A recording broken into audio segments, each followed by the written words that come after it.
नमस्कार दर्शकों, स्वागत है आप सभी का राज प्रथम में। मैं हूं आपके साथ मानसी जैन। ये देखते हैं इस वक्त की हेडलाइंस। राजू श्रीवास्तव का हुआ निधन। राजू श्रीवास्तव ने 42 दिन लड़ी मौत से जंग। दिल्ली के एम्स में 58 साल की उम्र मिली आखिरी सांस।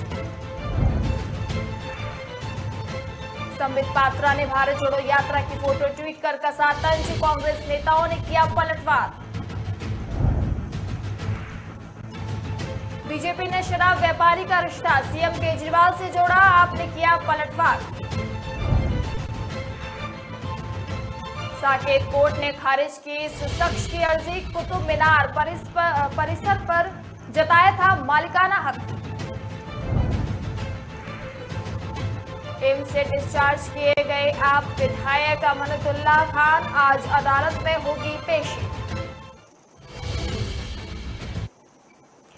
कॉमेडी के दुनिया के सबसे फेमस और इंडिया के बेस्ट कॉमेडियन में से एक राजू श्रीवास्तव अब इस दुनिया में नहीं रहे। उन्होंने बुधवार को दिल्ली के एम्स में आखिरी सांस ली है।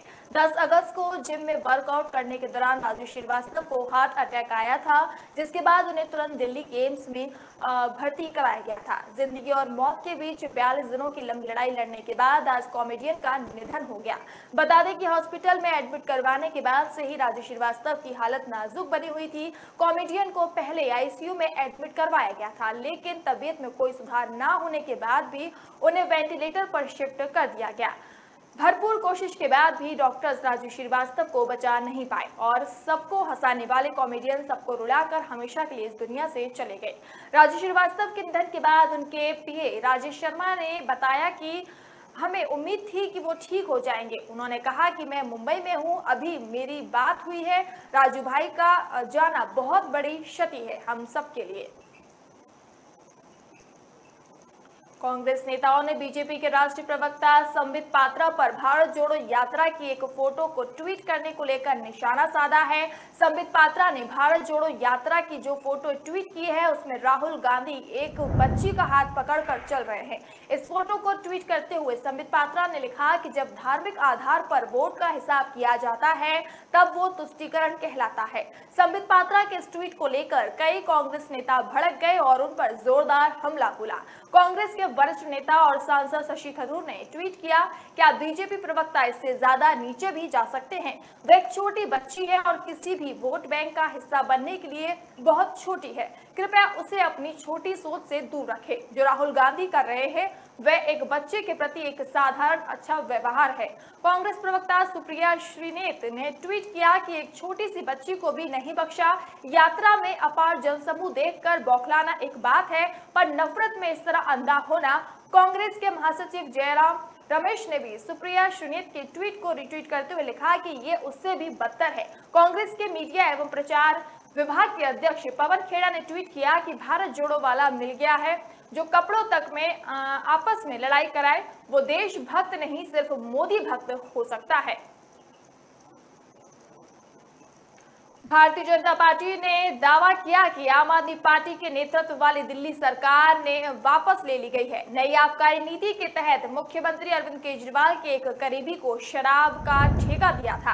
केजरीवाल पर ताजा हमला करते हुए बीजेपी प्रवक्ता गौरव भाटिया ने पार्टी मुख्यालय में करमजीत सिंह लांबा नाम के एक व्यक्ति की केजरीवाल और आपके विधायक सौरभ भारद्वाज के साथ तस्वीर दिखाई और कहा कि वह शराब वितरण का ठेका हासिल करने वाली कंपनी यूनिवर्सल डिस्ट्रीब्यूशन में न सिर्फ साझेदार थे, बल्कि उन्होंने आपके टिकट पर स्थानीय निकाय का चुनाव भी लड़ा था।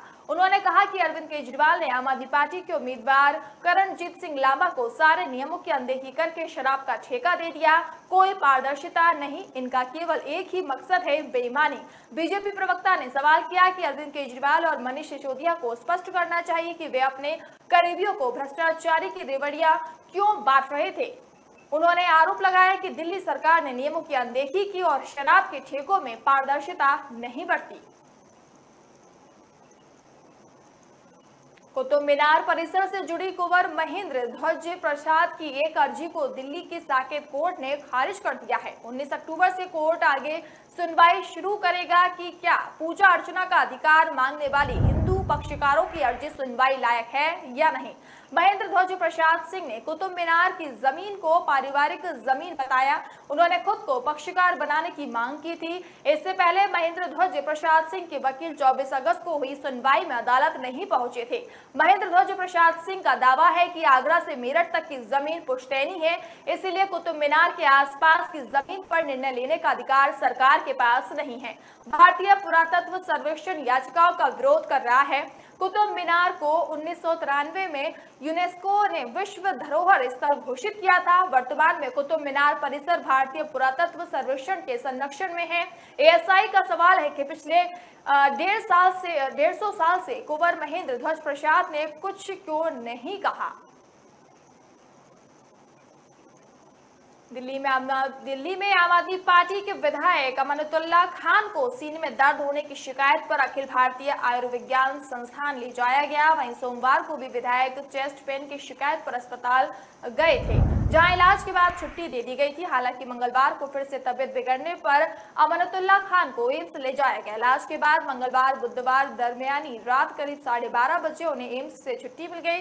वे अभी एसीबी में हैं। खान को शाम 4 बजे राउज एवेन्यू कोर्ट में पेश किया जाएगा। अमानतुल्लाह खान को मेडिकल के लिए बाड़ा हिंदू राव हॉस्पिटल ले जाया गया था, जहां ईसीजी रिपोर्ट में डॉक्टर ने उतार चढ़ाव महसूस किए, जिसके बाद अमानतुल्लाह खान को एम्स के लिए रेफर किया गया। अमानतुल्लाह खान की रिमांड बुधवार को खत्म हो चुकी है। फिलहाल वक्त तो चला एक छोटे से ब्रेक का। ब्रेक के बाद जल्द हाजिर होंगे। युग युग की जंजीरों को हमने ही काटा है, बोल उठा ये जग सारा जय। युग की जंजीरों को हमने ही काटा है।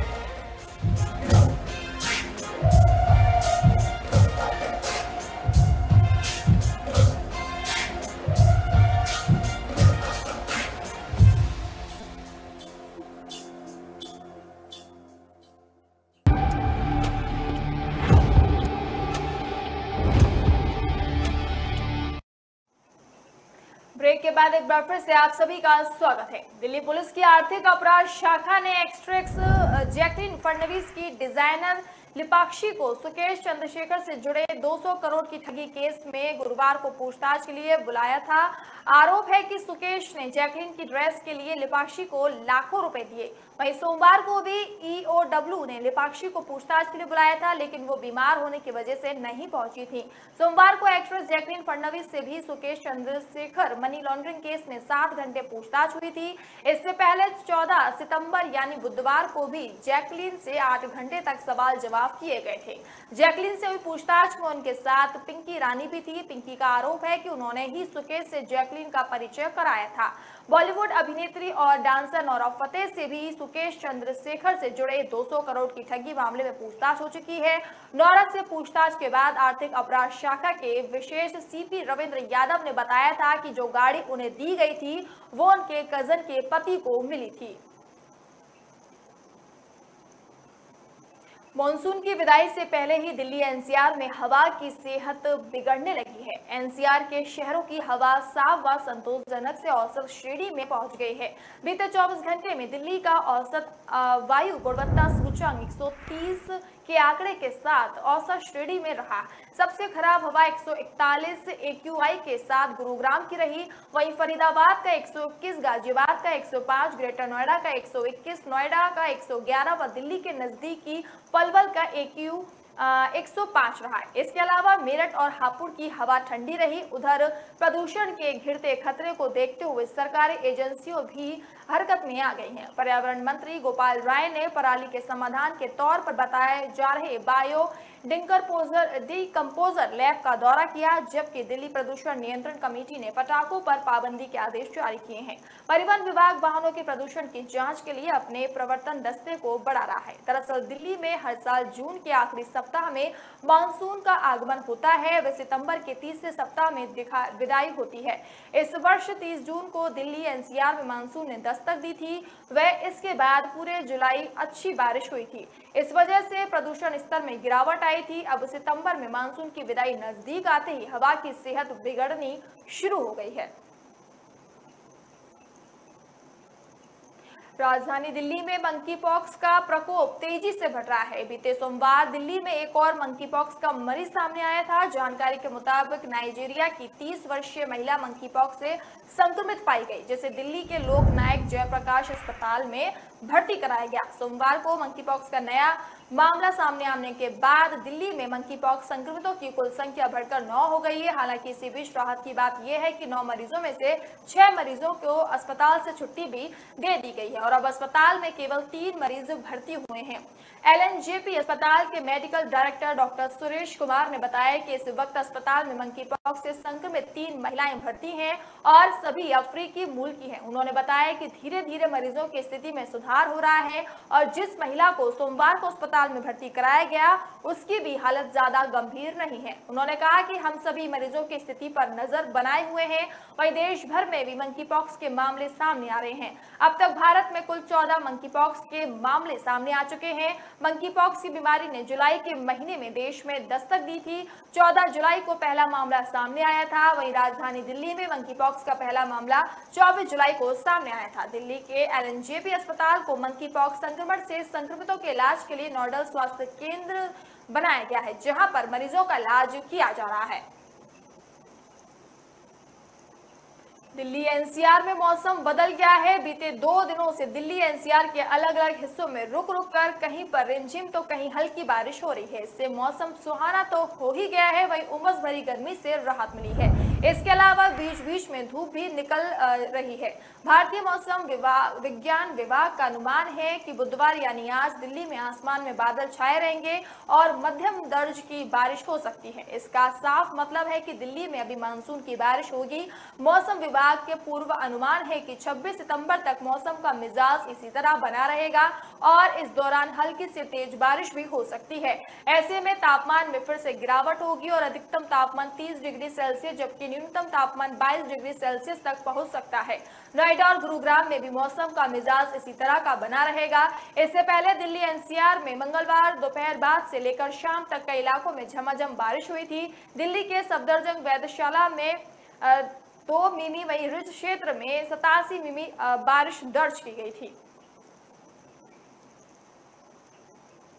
दिल्ली के सीमापुरी इलाके में बीती रात तेज रफ्तार वाहनों ने सड़क किनारे मौजूद लोगों को रौंद दिया, जिससे 4 लोगों की मौत हो गई। वहीं 2 लोग घायल होने की खबर है। बताया जा रहा है कि सभी 6 लोग फुटपाथ पर सो रहे थे। अभी तक की जांच में पता चला है कि हादसे को अंजाम देने वाला वाहन ट्रक था। हादसा निसारिया मस्जिद के पास 70 फुटा रोड पर हुआ है। पुलिस मामले की जांच कर रही है। दिल्ली पुलिस के मुताबिक 2 लोगों की मौके पर ही मौत हो गई, जबकि एक को अस्पताल में मृत घोषित कर दिया है। वहीं चौथे की इलाज के दौरान मौत हो गई। हादसे में मरने वालों की पहचान हो चुकी है। पुलिस के अनुसार चारों ही दिल्ली के सीमापुरी के रहने वाले हैं।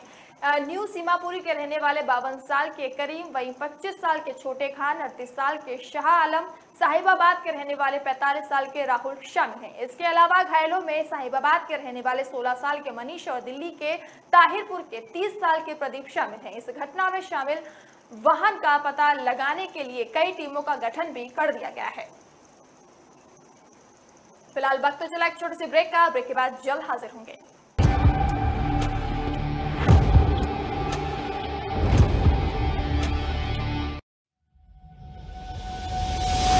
लहरों से डरकर नौका पार नहीं होती, कोशिश करने वालों की कभी हार नहीं होती। नन्ही चींटी जब दाना लेकर चलती है, चढ़ती दीवारों पर 100 बार फिसलती है।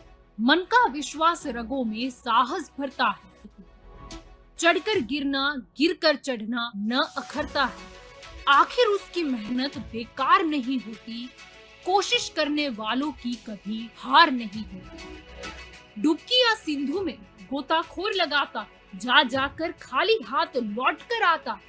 मिलते नहीं सहज ही मोती गहरे पानी में, बढ़ता 2 गुना उत्साह इसी हैरानी में। मुट्ठी उसकी खाली हर बार नहीं होती, कोशिश करने वालों की कभी हार नहीं होती। असफलता एक चुनौती है, इसे स्वीकार करो। क्या कमी रह गई देखो और सुधार करो। जब तक न सफल हो नींद चैन को त्यागो तो, संघर्ष का मैदान छोड़कर मत भागो तो। कुछ किए बिना ही जय जयकार नहीं होती, कोशिश करने वालों की कभी हार नहीं होती। कुछ नया करना।